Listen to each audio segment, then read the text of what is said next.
দুমুঠো ভাত খাওয়ার আশায় ঘোরে দাঁড়ে দাঁড়ে এরাই হলো পথ শিশু বসত পথের ধারে।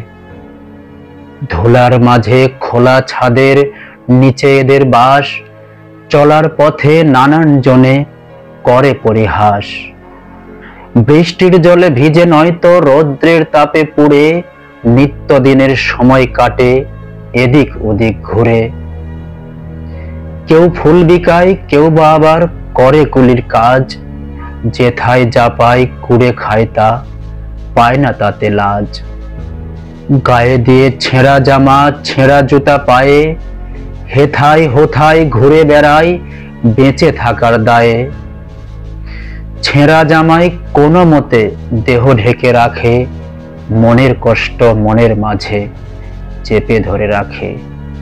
দিনের শেষে শরীর জুড়ে ক্লান্তি নেমে আসে, অবহেলা অনাদরে ঘুমায় পথের পাশে। এরা তো আর অন্য কেউ নয়, এদেশেরই সন্তান। তবু কেন হয় না এদের অন্য বস্ত্রের সংস্থান? ছিন্নমূল সব পথ শিশু যারা যেথায় আছে, অন্য বস্ত্র নিয়ে আমরা যাই তাদের কাছে।